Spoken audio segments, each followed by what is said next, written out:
So hello everybody, and thanks again for joining us today. In today's presentation, I'm going to take a closer look at some of the key differences in digital behaviours in Japan as they relate to broader global trends and explore some of the potential causes of these differences.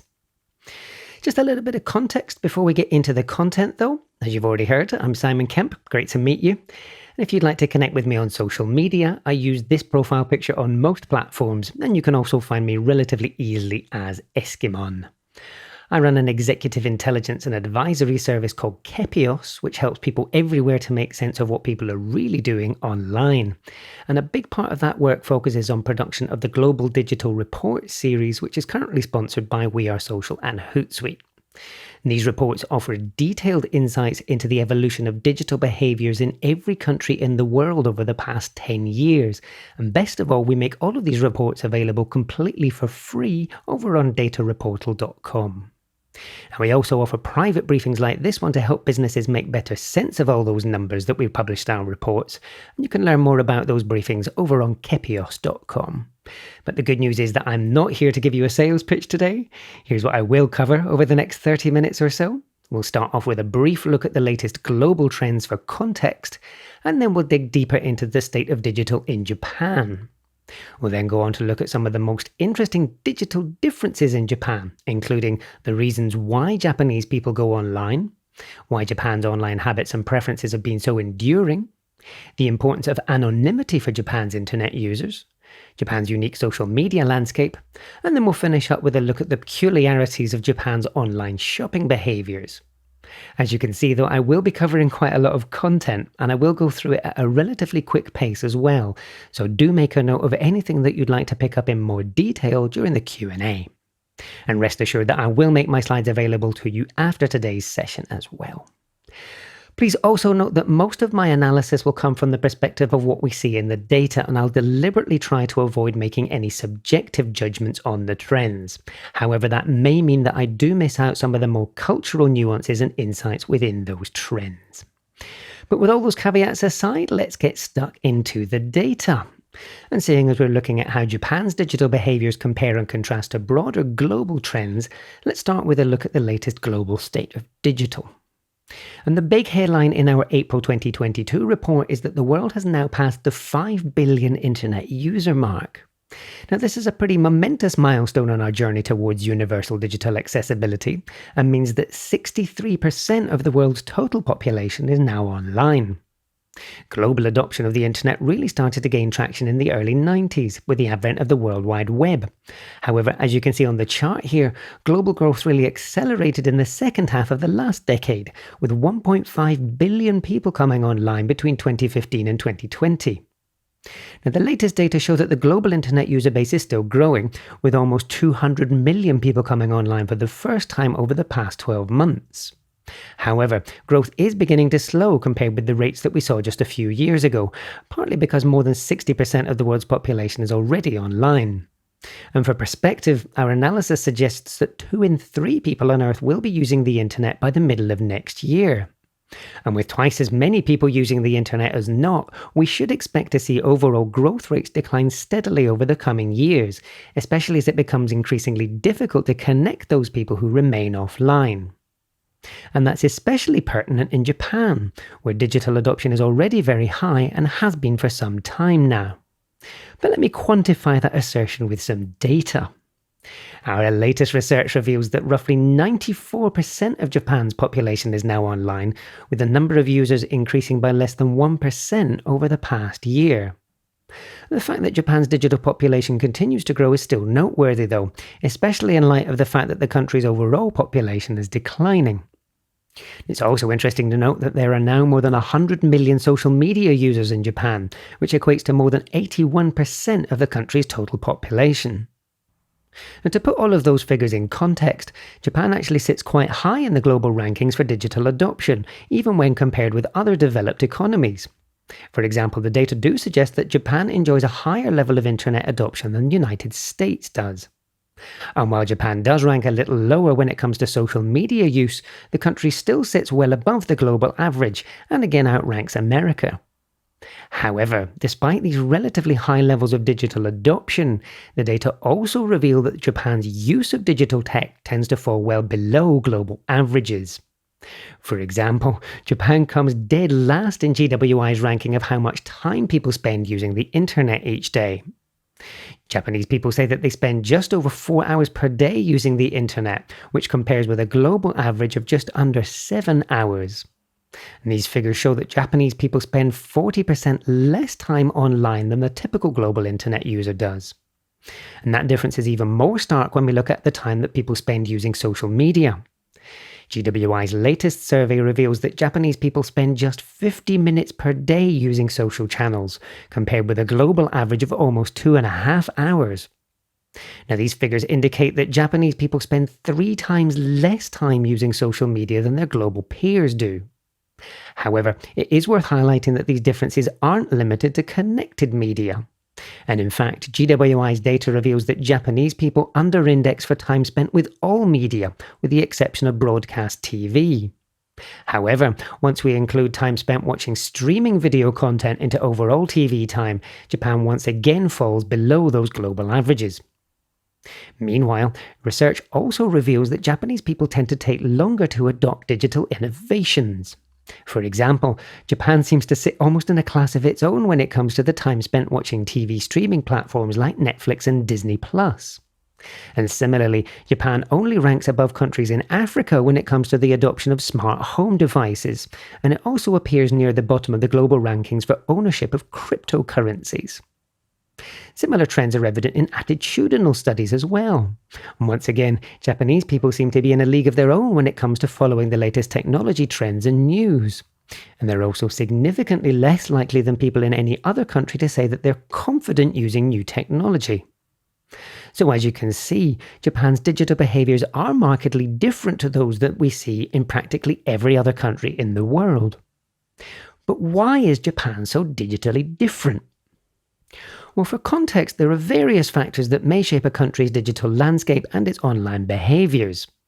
For example, demographics, especially age, gender, and the degree of urbanisation of the overall population. How long people have been online is also an important consideration, as is the availability and accessibility of devices and infrastructure, including average internet connection speeds and the balance of use between mobile phones and computers. Language is also important, especially the extent to which language proficiency allows people to explore content beyond their national borders. And finally, culture, which is obviously quite broad, but is also hugely important. But to what extent do each of these factors influence digital differences in Japan? Well, let's start by looking at demographics. And interestingly, Japan's population does skew more female compared with the global average. However, statistically speaking, this slight gender imbalance isn't significant enough to explain the extent of differences in Japan's digital behaviours. And moreover, data from the ITU indicates that Japanese men are actually slightly more likely to use the internet than women are. Meanwhile, Japan's population is more urbanised than the global average, so if anything, that should result in a greater degree of digital use rather than the lower levels that we see in the data. But the data do suggest that age plays an important role. And indeed, Japan has the second oldest population in the world after Monaco. And as you can see here, the median age of the Japanese population is close to 50 years old. However, the data do reveal that older people are only slightly less likely to use the internet than younger age groups in Japan, so age certainly isn't a barrier to digital adoption in the country. And in fact, broadly speaking, the profile of Japan's digital population is very similar to that of the overall population. Here's the profile of the country's internet users, and here's the profile of the population as a whole. Now, relatively speaking, people over the age of 65 do under-index when it comes to share of internet users versus share of the broader population. However, the data still show that more than 40% of Japan's internet users are aged 55 and above. And for comparison, that's almost double the average for this age group that we see across 75 of the world's top economies. So there is a very real possibility that the absolute number of older users in Japan does skew the country's average values across a wide variety of digital behaviours. However, as we'll see later, there's a lot more to this story than those headline figures suggest. Turning our attention to the duration of online experience, though, data shows that more than 80% of Japan's population has been using the internet for more than a decade. The duration of this online experience may play an important role in shaping current behaviours, though, so we'll explore this topic in more detail in a later section. Given the country's relatively high levels of digital adoption, though, it's safe to say that core infrastructure issues like the availability of networks don't play an important role in defining Japan's digital behaviours.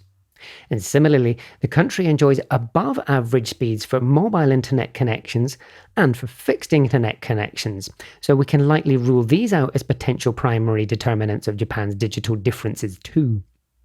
However, when it comes to the devices used to access the internet, Japan does deviate from global norms. For example, Japanese people spend a smaller share of their online time on mobile phones than on computers, putting them somewhat at odds with their global peers. Now, for clarity, this trend does vary by demographic, and Japanese women aged 16 to 24 spend twice as much of their online time on mobile devices as men aged 55 to 64 do. However, data from StatCounter also shows that computers account for a meaningfully larger share of Japan's web traffic than mobile devices do, which again contrasts with those broader global trends. And even within mobile access, Japanese people are significantly more likely to prefer iPhones over Android devices when compared with global averages. Language is another particularly interesting issue, especially because Japan is the only country that speaks Japanese, unlike languages that are spoken in various countries such as English, Spanish, or Arabic.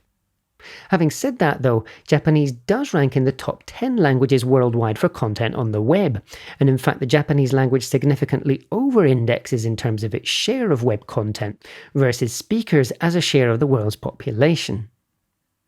But at the same time, it's also worth noting that Japanese people are significantly less likely to use online translation tools compared with global peers, which may limit the extent to which they can or to which they choose to engage with foreign platforms and foreign content. Now, as you might expect, culture is a hugely important factor in driving digital differences, but its role is very complex, and our analysis indicates that its influence also varies considerably by activity.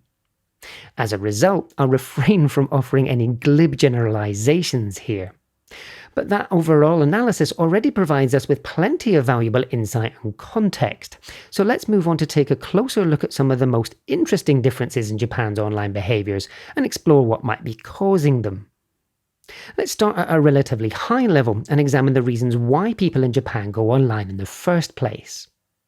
Now, just to help you make sense of this chart, the blue bars show the values for Japan, while the smaller orange bars show global averages. And as you can see, finding information comes out as the top motivation for going online in Japan, just as it does at a global level. However, one of the most interesting findings in this data is that Japan under-indexes for almost all of these motivations versus global averages. So let's take a closer look at how Japan differs from those global scores. And indeed, as you can see, Japan only over-indexes for 4 motivations, although it is interesting to note that 2 of those 4 motivations are actually in the top 3 ranked at a global level. Interestingly, Japan over-indexes for information-related activities, while it under-indexes for social activities. For comparison, staying in touch with friends and family is the second top motivation for using the internet at a global level, but it only ranks 7th in Japan. And indeed, Japanese people are actually 20% less likely to cite this option as a reason for going online compared with global counterparts. But what might be causing these marked differences in motivation? Well, when it comes to reading the news, which actually over-indexes in popularity in Japan, the data suggests that age plays an important role, with younger people actually under-indexing compared with global averages. Now, for clarity, the figures in the white circles here compare the relative importance of this motivation in Japan with the worldwide averages for each age group. So, a negative score indicates that Japanese people are less likely to cite this motivation than their global peers are. And crucially, in general, the index scores in the white circles on this chart increase with age, indicating that older people play a disproportionate role in shaping the overall average score for this particular motivation. And similarly, when it comes to finding information, which is the top internet motivation in Japan and at a global level, the index scores again suggest that age may play an important role in driving Japan's overall average. However, age doesn't appear to be the primary driver for index disparities across some of the other top differences. For example, Japanese people of all ages are significantly less likely to cite sharing their own opinions as being a primary reason for going online.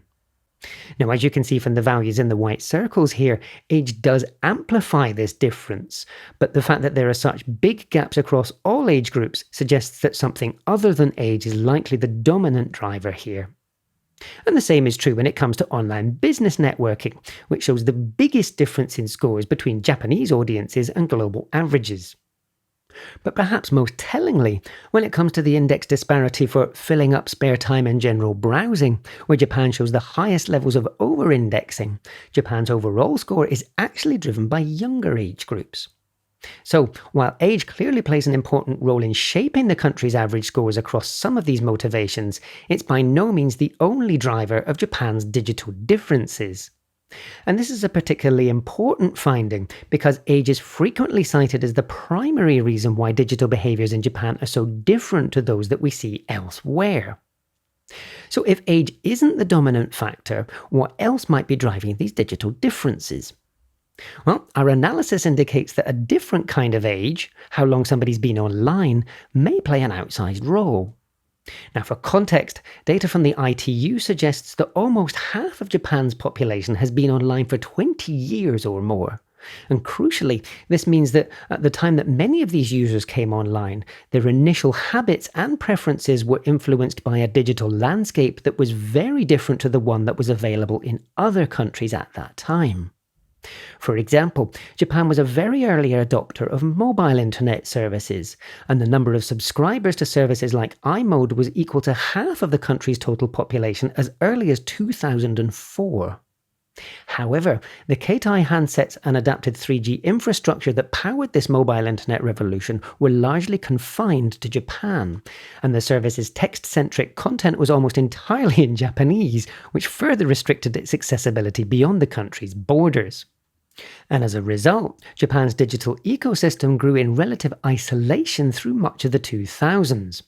And crucially, this isolation meant that Japanese internet users had the chance to develop their own unique habits and preferences over a relatively extended period of time. But what's interesting is that many of those early digital habits and preferences endure today, despite Japan's total transition from Keitai handsets to smartphones over the past decade or so. For example, Yahoo, which even had its own dedicated button on some of SoftBank's Keitai handsets back in the early 2000s, remains a dominant brand in Japan's digital landscape today. And in fact, as you can see in the rankings of Japan's top websites here, Yahoo still beats out Google to claim top spot. Now, for people who don't live in Japan, it is important to stress that Yahoo Japan is quite different to its global namesake, and has actually been a totally separate business for some time now. And it's also worth highlighting that Yahoo-branded properties in Japan include a wide variety of services, including search, mail, weather, finance, news, sport, transport information, music, and much more besides. And what's more, the platform has offered many of these services since the early 2000s. And as a result, many of Japan's internet users were already somewhat entrenched in Yahoo's ecosystem by the time that smartphones started to gain popularity in Japan. And because research shows that older people tend to be less likely to change their habits, the older age profile of Japan's internet users may play an important role in perpetuating the popularity of Japanese people's pre-smartphone preferences. And this hypothesis is borne out in the data too. GWI's research shows that Yahoo's popularity amongst 16 to 24-year-olds in Japan is only marginally higher than its popularity is at a global level, but those Japanese scores increase significantly with age. Now, this weighting towards older users has important consequences for Yahoo, especially because the data suggests that the platform doesn't appear to be attracting younger users. However, this may also be due to the fact that the services which Yahoo currently prioritizes in Japan, such as email, news, and weather are simply less relevant to younger age groups, but those younger users may start using those services later as their priorities and lifestyles change with age. Either way, though, it's clear that legacy is an important consideration when exploring Japan's digital differences. And legacy may play a critical role in the enduring appeal of two other platforms that stand out in Japan's online landscape too, namely Line and Twitter. Now, both of these services gained significant momentum in the aftermath of the Tohoku earthquake in 2011, and that momentum was amplified by the simultaneous rise of smartphones in Japan. And indeed, reports suggest that Line gained 50 million users in Japan within just 2 years of its launch. Meanwhile, a combination of network effects and services tailored specifically to the Japanese market have given Line sufficient momentum to remain the country's dominant messenger today. Like Yahoo, though, Line's broad range of service offerings may have helped it to consolidate the network effects associated with that early user growth. And for reference, while perhaps not as extensive as Yahoo's portfolio, Line does offer a number of compelling services beyond messaging, notably payments, news, manga, games, and transport booking. And critically, these services continue to resonate with younger users too. For example, the company's own data indicates that teenagers currently over-index as a share of Line's users compared with their share of the overall population. And considering that Line now claims 92 million users in Japan, which is equivalent to more than 80% of the eligible population aged 12 and above, it's fairly safe to say that this is a representative finding. Meanwhile, although Line may not be as much of a daily necessity in Japan as WeChat is in China, its array of services and increasing utility in everyday life mean that the platform probably has a higher degree of stickiness than Western messenger favourites like WhatsApp. We'll come back to explore how Line stacks up against other social media platforms in Japan in the next section of this presentation, though. But just before we do that, let's take a look at Twitter, whose success in Japan is a little bit more complex. Now, unlike Yahoo and Line, Twitter doesn't offer a broad range of services to keep users within its ecosystem, nor has it created a unique version of its platform specifically for the Japanese market. However, Japan remains Twitter's second largest market in the world after the United States. So beyond the valuable role that it played in the aftermath of the 2011 tsunami, why does Twitter remain so popular in Japan? Well, sadly, it's tricky to offer a single conclusive answer to that question, with the country's love affair of news, the fact that the Japanese language packs far more content into the platform's character limits compared with the Roman alphabet, and a certain network effect all playing important roles. However, one of the most important factors, and perhaps the most intriguing aspect of Twitter's appeal in Japan, appears to be the option to use the platform anonymously. Now, for context, anonymity is particularly important to Japan's internet users. The country doesn't quite rank top for this attitude at a global level, but the country is certainly at the more extreme end of the spectrum when compared with global averages. And moreover, anonymity is particularly important to younger Japanese users, with older users in the country actually on par with their global peers. But if we analyse Japan's preferences for anonymity by both age and gender, an even more interesting and somewhat surprising story emerges. Now, as you can see here, women are meaningfully more likely than men are to say that they value online anonymity. Now, that's not a surprise in and of itself, of course. Sadly, the persistence of online misogyny and unwanted attention continue to trouble women all over the world. Rather, the surprise lies in how this relates to Twitter. Now, for context, Twitter's advertising tools report the following profile for Twitter users in Japan. And as you can see, it reports that men significantly outnumber women in terms of their share of total users. Now again, that in itself might not seem unusual, and these numbers are actually a close match for Twitter's global gender profile. However, this data appears to be flawed. Unlike Facebook, which asks its users to state their date of birth and gender at sign-up, Twitter infers the majority of its demographic data. As the company's own advertising resources state, we use the gender provided by people in their profiles and extend that data to other people based on factors of account likeness to determine the gender of people who haven't manually entered their preferred gender.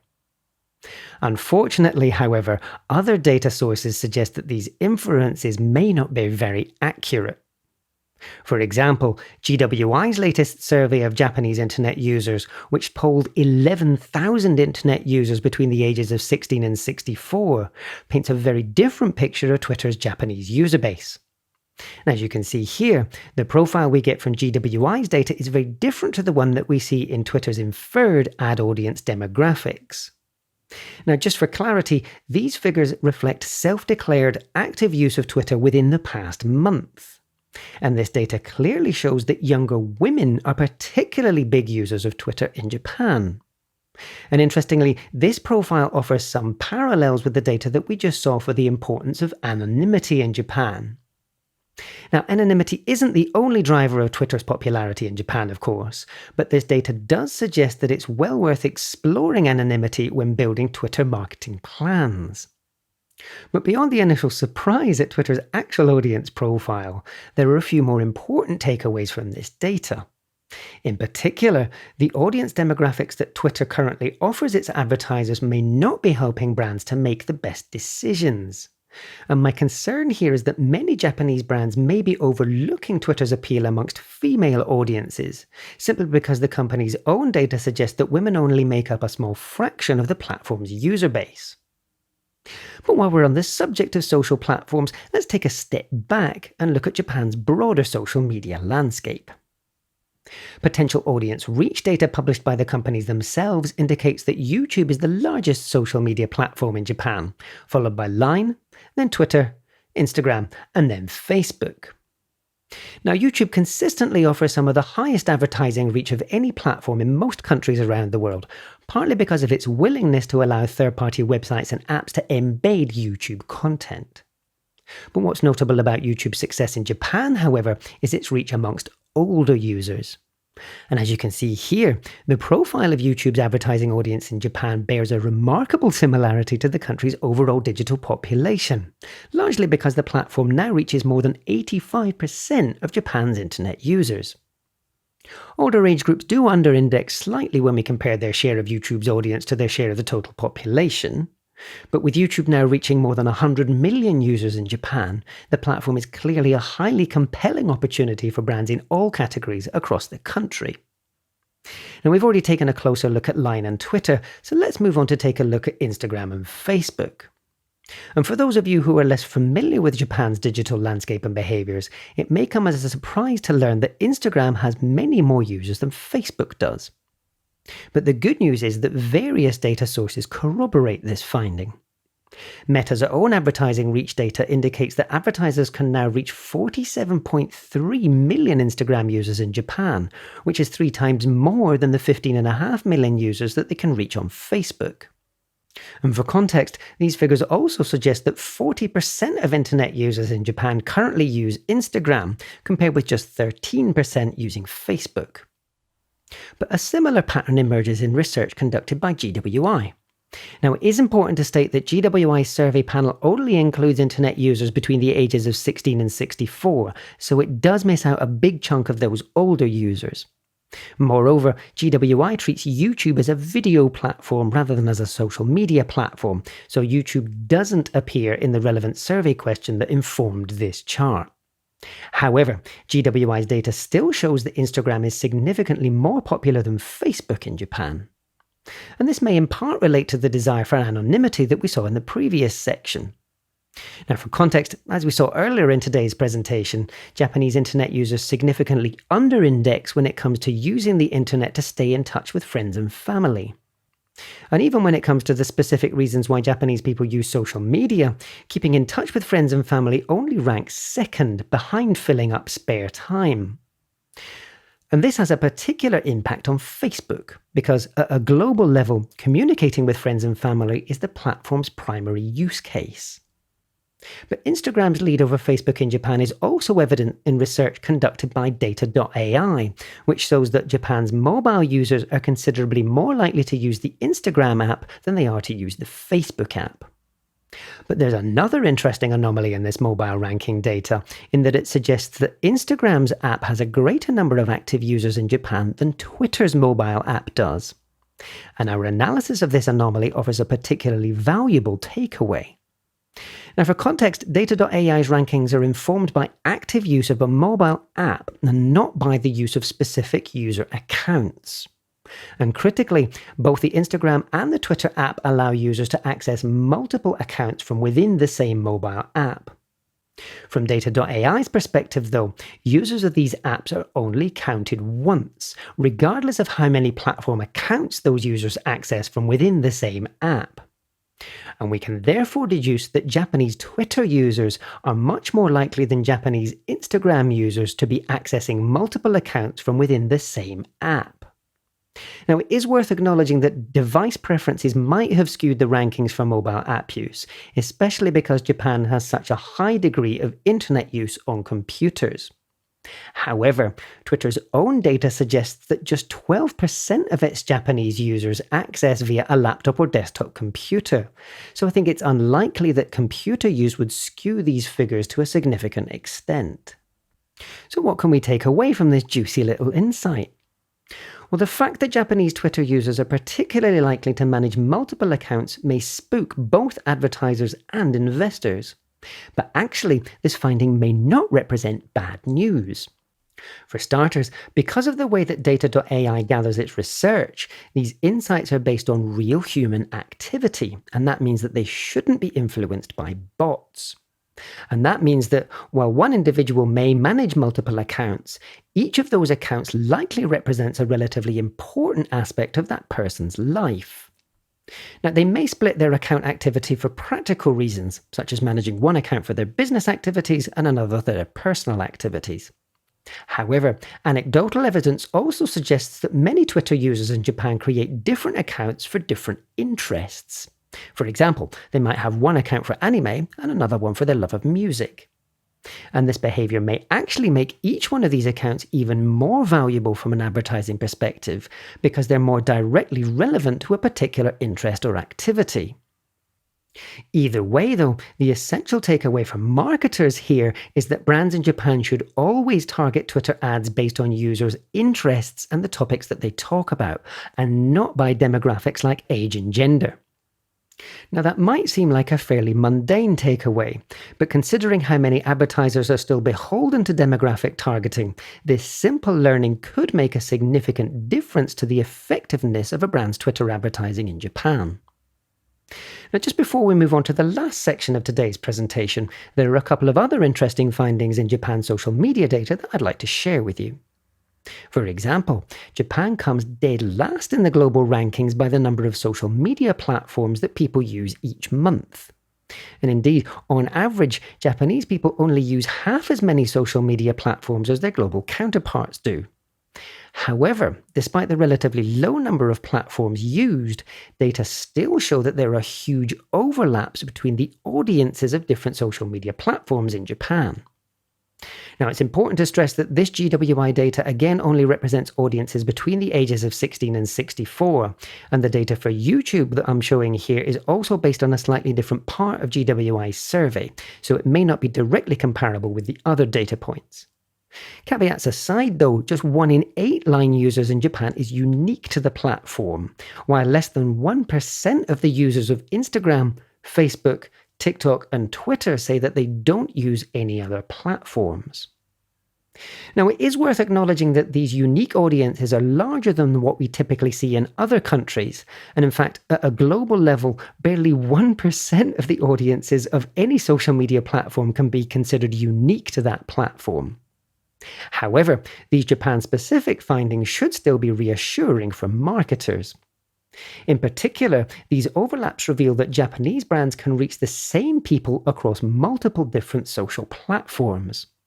And the implication of this finding is that marketers have greater scope to explore different creative opportunities and different cost opportunities on various different social platforms. Now, there are loads more fascinating insights in this social media data, but I'm keen to leave plenty of time for Q&A, so let's move on to the last section of today's presentation. And once again, the data for e-commerce activity in Japan reveals some fascinating insights. For example, Japanese people are more likely to visit an online shopping platform than the global average, with roughly 2/3 of the country's working age internet users saying that they visited an online store in the past month. However, in stark contrast to that finding, Japanese internet users actually under-index when it comes to making online purchases. And this means that Japan's internet users are considerably more likely to engage in online window shopping and price comparison than their global peers are. And in another surprising finding, younger internet users in Japan are actually less likely to make online purchases than their parents' generation is. Now, this actually echoes a broader global trend, but the differences in Japan are even more pronounced. But what would encourage Japanese shoppers to check out online more often? Well, research from GWI shows that free delivery comes out as the top motivator, but coupons and discounts are also another top choice. And this finding actually correlates with another of the rare instances in which Japanese online behaviours over-index compared with global averages. Relatively speaking, working-age internet users in Japan are 26% more likely to visit sites offering coupons, discounts, and price comparison services than their global peers are. And interestingly, this over-indexing occurs across all age groups, although older people are particularly likely to seek out shopping deals online. Now, admittedly, it might not come as a surprise to learn that online shoppers are interested in deals. However, the combination of the fact that Japanese internet users are so keen on looking for discounts and deals, together with the fact that they're currently less likely to check out online than their global peers are, does raise some interesting questions for Japan's online merchants. Now, sadly, that's all I have time for in today's presentation, because I'd like to give you plenty of opportunity to ask questions and challenge the data that I've shared today. Just before we move on to Q&A though, here's a quick recap of the topics that I've covered today, in case you need a quick reminder of the questions and challenges that you're hoping to raise. And just while you're getting your questions ready, remember that you can dig into all of the data that I've shared today, and loads more besides, in our huge collection of free reports over on datareportal.com. And lastly, if you'd like more content like this, or if you'd like to ask me for a copy of the slides that I presented today, here are some of the places that you'll be able to find me online. But with that, let's move on to our Q&A.